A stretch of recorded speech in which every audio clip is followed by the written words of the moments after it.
Hello' সকলোৱে নমস্কাৰ ল'ব। নতুন বছৰৰ আৰম্ভণিতে আমাৰ অসমৰ মাননীয় মুখ্যমন্ত্ৰী মহোদয়ে আমাৰ অসমৰ ৰাজ্যিক কৰ্মচাৰীসকলক এটা সুখবৰ দিছে। আৰু সুখবৰটো আপোনালোকে সকলোৱে ইতিমধ্যে গমেই পাইছে যে আমাৰ অসম চৰকাৰেও কেন্দ্ৰীয় চৰকাৰৰ ঠিক সমান্তৰালকৈ নিজাববীয়াকৈ অষ্টম দৰমহা আয়োগ গঠনৰ কাৰণে পদক্ষেপ গ্ৰহণ কৰিছে। আৰু এই অষ্টম দৰমহা আয়োগখনৰ অধ্যক্ষ হিচাপে নিযুক্তি দিয়া হৈছে অসমৰ অৱসৰপ্ৰাপ্ত অতিৰিক্ত মুখ্য আয়ুক্ত সুভাষ দাসদেৱক।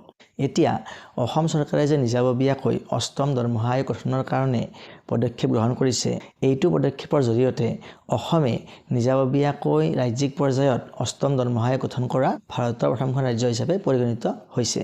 এই অষ্টম দৰমহা আয়োগখন ৰাজ্যিক পৰ্যায়ত গঠন কৰা হ'ব বুলি অসমৰ মাননীয় মুখ্যমন্ত্ৰী ডাঙৰীয়াই কিন্তু যোৱা অক্টোবৰ মাহতে উল্লেখ কৰিছিল।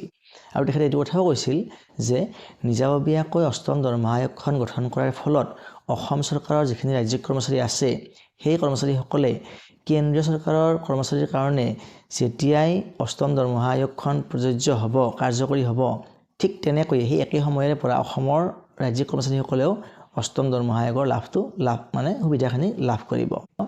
লগতে তেখেতে এইটো কথা উল্লেখ কৰিছে যে আমাৰ আগতে কেনেকুৱা আছিল যে যেতিয়া আমাৰ এখন দৰমহা আয়োগ আহে বা গঠন হয়, তেতিয়া তাত যিবিলাক আমাৰ কৰ্মচাৰীসকলৰ আপত্তি থাকে, অজৰাপত্তি থাকে, সেই অজৰাপত্তিবিলাক লৈ পিছৰ পৰ্যায়তো সেই কৰ্মচাৰীসকলে চৰকাৰৰ কাষ চপা দেখা যায়। কিন্তু আচলতে সেইটো নিয়ম নহয়, বা তেনেকুৱা কৰিলে চৰকাৰখনৰো কিছুমান সমস্যা আহি পৰে বা কৰ্মচাৰীসকলেও লাভখিনি পোৱাৰ পৰা বঞ্চিত হ'বলগীয়া হয়, নাইবা এটা বহুত দীঘলীয়া প্ৰচেছৰ মাজেৰে যাবলগীয়া হয়।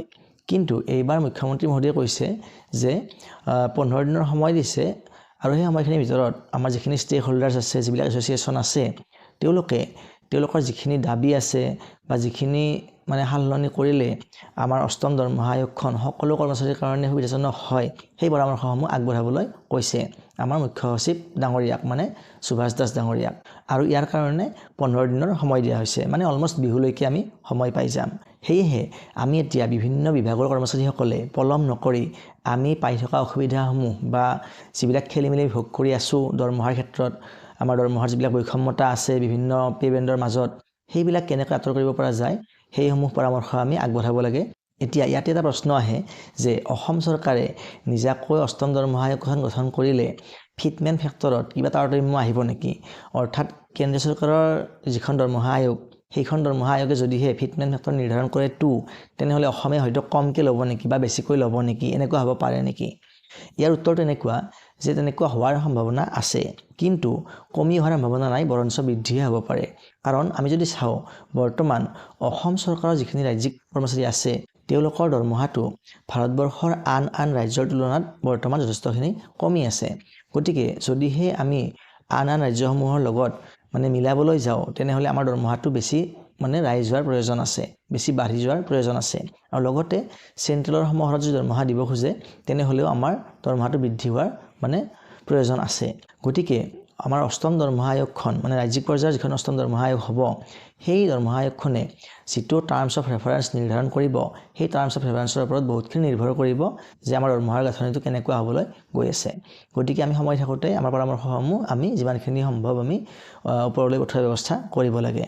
গতিকে যদিহে আপোনালোকৰ এই সন্দৰ্ভত কিবা পৰামৰ্শ দিবলগীয়া আছে, তেনেহ'লে এইটো ভিডিঅ'ৰ কমেণ্ট বক্সত জনাব পাৰে, আৰু মই সেই কথাখিনি আমাৰ এছ'চিয়েশ্যনলৈ পঠোৱাৰ ব্যৱস্থা কৰিম, মেইল আকাৰে পঠাম, নাইবা মই মুখ্য সচিবলৈ মেইল আকাৰে পঠোৱাৰ ব্যৱস্থা কৰিম।